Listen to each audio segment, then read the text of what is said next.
which is very important. So sir, classroom में जो हम थ्योरेटिकली पढ़ते हैं as a industry, as a MICE industry और लॉट ऑफ सब्जेक्ट्स, वर्सेस जो एक इंडस्ट्री में एक्सपोजर होता है, ग्राउंड पे हम जो लोग देखते हैं, it's totally different. How? See, देखो, when we talk about the classroom teaching, it is basically we are thinking in terms of the holistic development. Okay. We are not thinking in terms of only the industry. We are talking about that you need to be a good human being. Now, what is happening? Industry say that the student is not industry ready. Why? Because there is a limited exposure.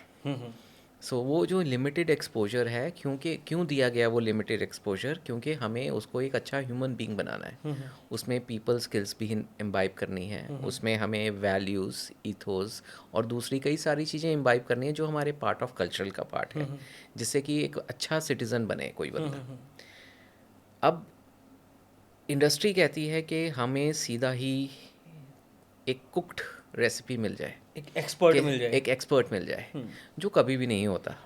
हाँ आप sir. कभी भी कहीं चले जाएं, वो कभी भी नहीं होगा. आपको उसको कस्टमाइज़ करना पड़ेगा. If it is a CS computer science का अगर कोई इंजीनियर है या नया निकला है, तो उसको कोई भी कंपनी होगी वो उसको 3 महीने, 4 महीने, 5 महीने एज ए इंटर्न रखेगी, और उसके बाद जाके उसको अपने हिसाब से कस्टमाइज़ करेगी कि उनकी क्या नीड्स हैं. तो ये तो हमारी इंडस्ट्री को भी करना पड़ेगा. तो वो इसमें कोई ऐसी वो वाली बात नहीं है, क्योंकि एक एकेडमिशियंस का थॉट अलग होता है, इंडस्ट्री का थॉट अलग है. तो एकेडमिशियन जो है उसको एक ओवरऑल ह्यूमन बीइंग बनाने की कोशिश करेगा कि उसमें ये वैल्यूज़ भी हों, उसमें उसका ऑलराउंड डेवलपमेंट हो, इन शॉर्ट.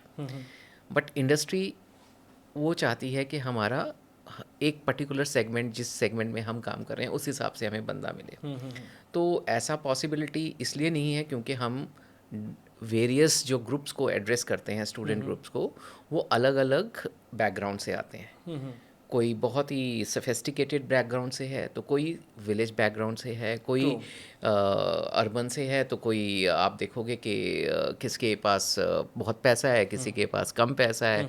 तो सबके मेंटल सेट्स अलग हैं. कोई गवर्नमेंट स्कूल में पढ़ा हुआ है, कोई प्राइवेट स्कूल में पढ़ा हुआ है, कोई कॉन्वेंट में पढ़ा हुआ है. तो उनको एट पार लाना वो एक बहुत ही डिफ़िकल्ट और चैलेंजिंग टास्क होता है, ताकि बच्चा एक यूनिफॉर्म एक ग्रुप में बिहेव कैसे करे वो उसको समझ में आए. तो हम एक ह्यूमन बीइंग को एक उस तरह से ट्रेन करते हैं as academics. As an academics.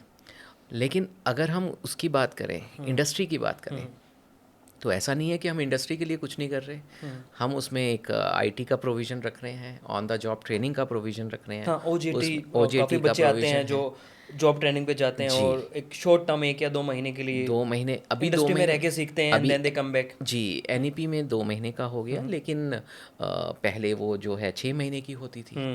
तो उसमें बच्चा साथ साथ कस्टमाइज़ होके लग जाता था. अब 2 महीने Like की us. 2 महीने की है, तो थोड़ा सा और एक्स्ट्रा एफर्ट जो है अब इंडस्ट्री को करना पड़ेगा अपने हिसाब से उसको ढालने के लिए.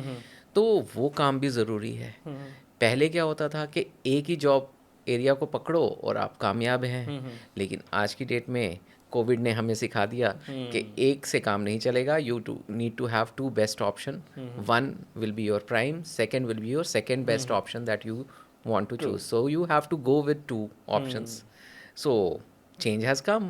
So इंडस्ट्री को भी थोड़ा सा रिस्पॉन्सिबिलिटी लेनी पड़ेगी कि वो अपने हिसाब से प्रोडक्ट को कस्टमाइज़ करे. अगर स्टूडेंट हम कह रहे हैं तो उसको हम एज ए प्रोडक्ट कह रहे हैं, तो हमें उसके हिसाब से कस्टमाइज़ करना पड़ेगा थोड़ा सा. तो उसमें थोड़ा सा एफर्ट तो इंडस्ट्री को भी लगाना पड़ेगा उसको तो वेल ट्रेन करने के लिए, Yes. वेल बिहेव करने के जी. लिए. ट्रू. तो अगर आप देखते हैं कोई बच्चा सीधा कंपनी में जाता है और जाके काम करने लग जाता है, आप देखेंगे उसमें ना तो कोई वैल्यूज़ और एथिक्स होगा. वो जब चाहे वो छोड़ के चला जाएगा. तो आज की डेट में एक कॉमन शिकायत रहती है इंडस्ट्री की कि बच्चा आया था, 2 महीने काम किया और चला गया. लेकिन अगर हम डाटा बैंक को उठाएं, तो वहाँ पे बच्चा जो था वो काम भी करता था, सस्टेनेबिलिटी थी वो सस्टेन भी करता था, और वो लॉन्ग टर्म रहता भी था, उसका एसोसिएशन भी होता था कंपनीज के साथ. तो ये फ़र्क तो आपको दिख ही रहा है. तो this is what I am saying कि classroom teaching is equally important, and of course we need to customize the student तो ये एज जो पर देयर. स्टूडेंट्स में गैप है सर,